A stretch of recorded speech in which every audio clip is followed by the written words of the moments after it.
Hey y'all! So today we're going to actually finish up chapter 6, and it's called Finding One's Pack, Belonging is Blessing. If you haven't joined us yet, I'm going through the book Women Who Run with the Wolves by Clarissa Pinkola Estes, and it's a classic book. It's got tons of life lessons, and it's especially helpful if you are coming out of a narcissistic entanglement. And so just finding your footing again, and learning some discernment, and getting prepared for your new life and thriving. So it's just full of good information to help us along that path. So I'm going through each chapter, and you'll see in the library that I have, I'll have each chapter broken down by videos that are labeled like A, B, C, D, and so you can just read through that. And this will be the last video in this series for chapter 6, and then we'll start the next chapter in the next video. So I hope that you'll continue on with me if you've already been watching, and I hope that you're enjoying it, because I really am. So the section today within chapter 6 is called Remembrance and Continuance No Matter What. So I love this. It says, we all have a longing that we feel for our own kind, our wild kind. The duckling, you will recall, ran away after being tortured without mercy. Next, he had a run-in with a gaggle of geese and was almost killed by hunters. He was chased from the barnyard and from a farmer's home, and finally exhausted, he shivered at the edge of the lake. There is no woman among us who does not know his feeling, and yet it is just this longing that leads us to hang on, to go on, to proceed with hope. Here is the promise from the wild psyche to all of us. Even though we have only heard or seen or dreamt a wondrous wild world that we belonged to once, even though we have not yet or only momentarily touched it, even though we do not identify ourselves as part of it, the memory of it is a beacon that guides us toward what we belong to and for the rest of our lives. In the ugly duckling, a knowing yearning stirs when he sees the swans lift up into the sky, and from that single event, his remembrance of that vision sustains him. And so, yes, when we are caught up in a narcissistic relationship, this is that duality that we're living with. We're living with the reality that they have tried to convince us is the true reality, the lies, the web of lies that we're caught up in. And that's what they want us to believe. They want us to totally ignore their actions, totally ignore the fact that, if we just stop and really get real about how they're treating us, or just the lack of the involvement truly with intimacy, with our lives, with the fact that you know it's not right, basically in your bones, it's not right, and yet they're acting like there's no problem, or if you bring up a problem, then you're the problem, or it's your misperception that's the problem. And so this is and again, I'm putting the spin of narcissism on this book for our lessons, right? So when you're in the midst of this, that what I'm talking about here, it's kind of like they have you caught up in confusion. Brain fog is a term you'll hear a lot, on these channels that talk about narcissism. Brain fog. And that's on purpose. That's to keep you trapped. That's to keep you submissive, to keep you secured as their main form of supply.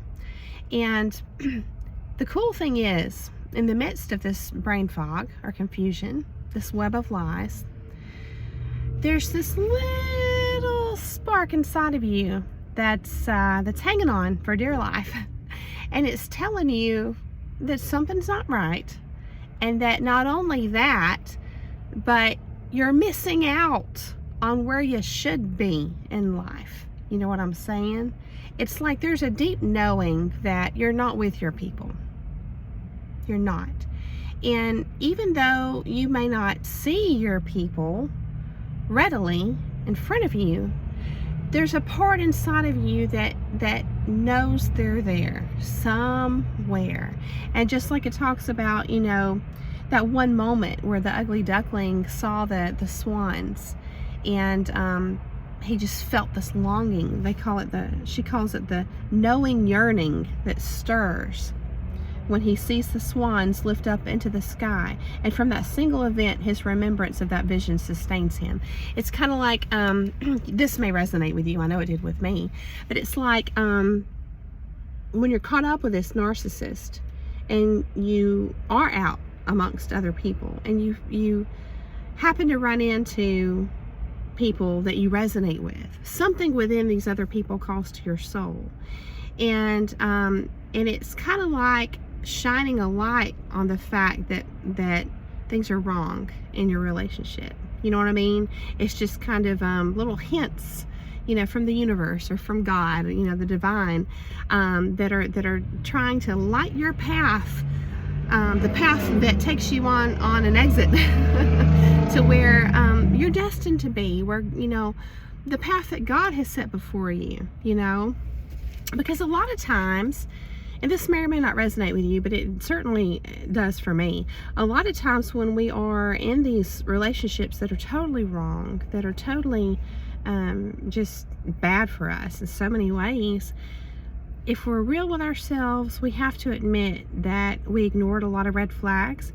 And if you are a spiritual person, I'm sure you would agree with this. God doesn't intend for us to be with abusive people. God does not intend for us to be with liars. And so this can't be the path that God intends for you. You know what I mean? So it's, I think of it like this. We have free will. And, considering that, God's going to let us choose the path. He's going to let us do that. He's going to let us ignore red flags. But the good news is,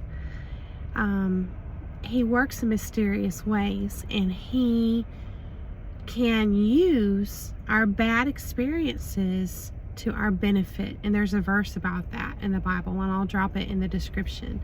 But, it's for those who love Him is what the verse says. He works all things for the good of those who love Him. And we have to trust in that when we do find ourselves in these situations, and a lot of times we mean well, because first of all, we don't even realize that people can be that cruel. We just haven't accepted it. We haven't really come to terms with it or fully realized it, and secondly, sometimes our commitment can keep us trapped. But I view it as we're not honoring our Creator if we are putting ourselves in danger knowingly, if we are keeping ourselves from reaching our full potential and obeying the call that He's putting on our heart. If we don't obey that, we're not honoring God. There's no way. We have to intentionally and diligently stay aligned with the Holy Spirit. And again, this is going to be my spiritual spin on this, because it's my beliefs. I totally respect if you have a different belief, but if He's putting things in our heart that are so strong and we're denying it, then that's no way to honor our Creator.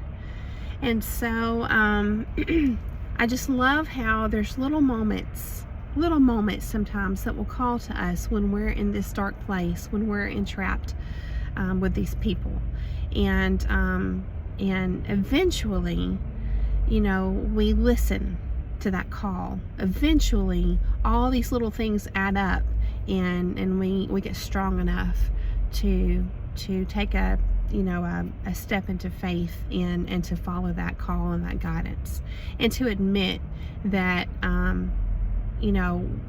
what we think we know is not always the best. Sometimes we have to surrender that we're not supposed to lean on our own understanding, So the way she writes, I think, is beautiful. She goes into talking about a woman who had just gotten to a really bad place and was contemplating suicide, and how, you know, she was it was literally watching a spider weave its web on her front porch that sustained her and kept her going. And she goes into the details of that. It's just beautiful. And, you know, I feel like everything is connected, and I feel like because everything is made by the same creator, you know, and I think that he works through all of his creation sometimes to reach us, to call to us, to heal us, to connect us, to his ways are higher, his ways are amazing, and they're mysterious, and they're beautiful. And so I love reading all about this, because I totally believe this to be true. So it says, it is interesting to note that among wolves, no matter how sick, no matter how cornered, no matter how alone, afraid, or weakened, the wolf will continue. She will lope even with a broken leg. She will go near others, seeking the protection of the pack. She will strenuously outwait, outwit, outrun, and outlast whatever is bedeviling her. She will put her all into taking breath after breath. She will drag herself, if necessary, just like the duckling, from place to place till she finds a good place, a healing place, a place for thriving. The hallmark of the wild nature is that it goes on. It perseveres. This is not something we do. It is something we are, naturally and innately. So we don't quit. That nature inside of us, the wild nature inside of us, is what keeps us from giving up, from being a quitter. And it's a beautiful thing. And we are meant to thrive, you know? And so if you are watching this and you are in the middle of a bad place right now, I just want you to hang on, because as my other videos have pointed out throughout the book, she talks about the cycle. It's not a life and death cycle. It's a life, death, life cycle. So there's life to come, you know, beyond whatever has to die, needs to die in our lives. It says the duckling is led to within an inch of his life, and that may certainly resonate with you. Some of these people that we've come to understand as narcissists may actually be on the even darker side of the spectrum. They may even be sociopaths, psychopaths. They may be capable of very dangerous things. And so this just really resonated with me. The duckling is led to within an inch of his life. He has felt lonely, cold, frozen, harassed, chased, shot at, given up on, unnourished, out there way out of bounds, at the edge of life and death, and not knowing what will come next. That's a bad place to be. And now comes the most important part of the story. Spring comes. And I love that. Here we are in a new year. Yes, spring is coming. It's coming. New life comes. A new turn, a new try comes. The most important thing is to hold on, hold out for your creative life, for your solitude, for your time to be and do, for your very life. Hold on.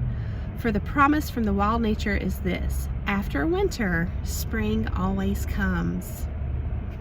And that's the beauty, that's the promise. That's the promise in this creation that we're a part of. The life, death, life cycle. So just keep that in mind as you're going through all these different stages. The next section is called Love for the Soul. It says, hold out, hold on, do your work. You will find your own way. At the end of the tale, the swans recognize the duckling as one of their own before he does, which is interesting. That is rather typical of the exiled woman. After all that hard wandering, they managed to wander over the frontier into home territory and often don't realize for a time that people's looks have ceased to be disparaging and are more often neutral when they are not admiring and approving. One would think that now they are on their own psychic ground, they would be deliriously happy. But no, listen to this. For a time at least, they are terribly distrustful. You're going to be distrustful naturally. Don't be hard on yourself. I feel like when you come out of this, everybody's going to look like a narcissist for a while. And it's just that protective mechanism within yourself, within your own psyche. And so it's natural, it's normal. You're super, super guarded to start with, and that will level out. You know, you've got to find your balance again. It says, do these people really regard me? Am I really safe here? Will I be chased away? Can I really sleep with both eyes closed now? Man, that resonates. Is it all right to act like a swan? After a time, these suspicions are dropped, and the next stage of coming back to oneself begins. Acceptance of one's own unique beauty. That is, the wild soul from which we are made. So a lot of times we will be shamed just for our who we are, our essence. There may have been a lot of different things about you that were totally innocent, that the narcissist made you feel ashamed of, you know, that you were just, maybe you they acted like you embarrassed them, just being yourself, you know, just, you know, your accent, or you know, just natural things about you, you know. And so at some point, after you've exited, obviously, in your healing process, there will come a time where, you know, you'll be in this phase right here, like what she's talking about, where you're saying, you know, like, can I breathe now? Like, is it okay to be me? You know, do I need to, you know, is everything good? And so just be patient. Patience is going to be key, you know, as you're going through this, and you're trying to find places and spaces and people that are okay, that are safe, that are healthy, that you want to assess very, very carefully through observation over time, to know, you know, are these people you want to invest in? Are these people you want to spend time with and let your guard down around? So that's not something you're going to do easily for a while. And you, like I said, you may find yourself on the far end of the spectrum where you're just super distrustful too for a while, and that's okay. So then she goes into, like, even you may get to a point where you can't even accept a sincere compliment. You know, you don't believe what people say, even if they're true, good people, honest people. You may just be very doubtful. It's totally normal. And you may, you know, your self-worth may have, your self-esteem may have taken such a hit from being with this person for so long that you don't even feel deserving of, you know, a compliment or something nice like that too. So that all of this is natural. It's where you're just kind of, you know, you're finding your balance again, getting your footing. And then she goes into a section called the mistaken zygote. And this is really interesting. And she talks about explaining to people in her practice that you know, sometimes people feel like they were born into the wrong family. It's almost like, you know, they feel like they're an alien. And so I love this whole section here, and I can't read all of it because there's a lot to it, but I'm going to point out some of the important points here. But basically, they, you know, their family, they just didn't fit in with their family. You know, it's like they were, she gives the example of, you know, the stork flying over, and they dropped you at the wrong house on accident before they went, you know, 3 houses down, and actually were able to deliver you to the right house, to the right parents. And so it's kind of like, as you're growing up, you may feel that way, like, I really don't belong with this family, but that family over there, they seem like my kind of people, you know. So kind of interesting. It says, although the scenarios are endless, one thing remains constant. They were pointed out very early on as different, with a negative connotation. In actual fact, they were passionate, individual, inquiring, and in their right instinctive minds. So, especially in a narcissistic family, if you have one or more people like that, who are manipulative in your family, controlling, dishonest, those kind of families are not going to want you to stand on your own, to do your own thinking, to be strong. They're going to want you to be controlled, to be submissive, so that they can, you know, they can push their own agenda, and you're not going to push back. So there's going to be a motive for them to keep you, you know, down here, to, you know, here, to keep you submissive, basically. They're going to have this huge motive for that. And so instead of taking it personal, at some point, you know, the good thing is to realize that the problem is not you. The good thing is to realize that you're just not compatible with your family. And we can, you know, at some point you can choose your family. Family does not have to be blood, you know. So it says, it is a sure sign of wild zygotes in the family if the parents, no, let me back up and say, where she says wild zygotes, she's referring to like, you really belong to wild woman, you know, the symbolism in the book of what she refers to as wild woman. In other words, you're intuitive, it's your innate nature to be spirit-led, you know, you're ethical, all those kind of things. That's what she's talking about when she says the wild zygote, okay? Not like wild and crazy kind of definition of wild. So let me start back over here and read through this for you. So it is a sure sign of wild zygotes in the family if the parents are offended all the time and the children feel as though they can never do anything right. So take heart, you know. The unwild family wants only one thing, but the mistaken zygote is never able to figure out what that is. And if she could, it would make her hair stand up in exclamation points. That's a bad place to be in, when you feel like there's just something you're not getting. But if you could just get it, then you could make your family proud, and you know, maybe they wouldn't laugh at you anymore. Maybe they wouldn't make fun of you. Maybe they wouldn't constantly be disappointed in you or be correcting you, and all these different things, you know. All the while you're not considering that the problem is them, that they are very unhealthy and toxic individuals. It says, prepare yourself. I will tell you this big secret. This is what they really want from you. That mysterious, momentous thing. The unwild want consistency. They want you to be exactly the same today as you were yesterday. They wish you not to change with the days, but to remain as at the beginning of steaming time. And this is interesting because from here she kind of explains, she expands on this, right? She talks about in all things, she says no, only in the things that matter. So the difference is what matters to them is not the same as what matters to you. What matters to you is what's right and true and honest and good. What matters to them, a narcissistic family or spouse or friend or whoever it is, what matters to them is that you're predictable and that you're submissive and that you don't question them or their motives. And they want you to stay that way, you know, obviously for their own gain, for their own exploitative purposes. And so when you don't do that, when you're unpredictable, then that throws them off and that messes up their game. They can't game you anymore. They can't take advantage of you anymore. So that's where you can get your power back, and I love it. I love it because that's just affirming what I've heard somewhere else, is that you want to be the mystery. And so it says, if we were to name only one thing that makes the wild woman what she is, it would be her responsiveness.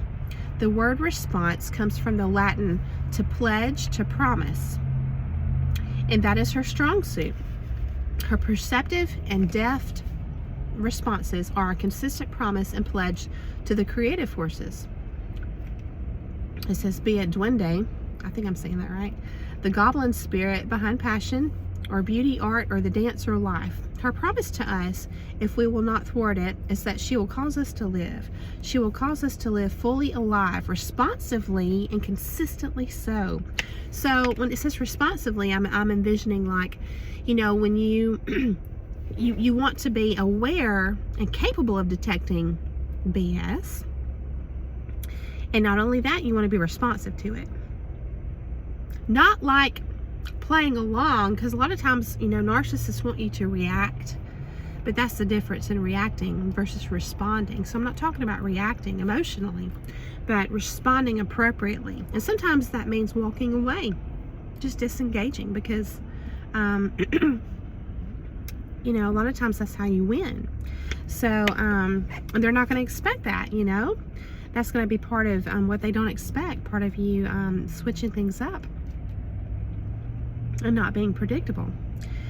So she will cause us to live fully alive, responsively and consistently so. You know, wild woman, that essence inside of you that's connected to the divine. In this way, the mistaken zygote gives her fealty, not to her family, but to her interior wild self. This is why she feels torn. Her wolf mother has hold of her tail. Her worldly family has hold of her arms. And boy, is it binding. It is not long before she is crying in pain, snarling and biting herself and others, and finally the deathly quiet. This resonates. You look in her eyes and you see sky eyes, the eyes of a person who is no longer here. It's almost like when the light inside of you, of your spirit, your essence, has almost dwindled down to nothing. It's still there, but it's just really almost gone out, you know? And you can see that in a person's eyes if you're really paying attention. So then she says, while socialization for children is an important thing, to kill the interior creatura is to kill the child. The West Africans recognize that to be harsh with a child is to cause its soul to retreat from its body. Sometimes just a few feet away, other times many days walk away. While the needs of the child's soul must be balanced with her need for safety and physical care and with carefully examined notions about civilized behavior, I always worry for those who are too well behaved. They often have that faint soul look in their eyes.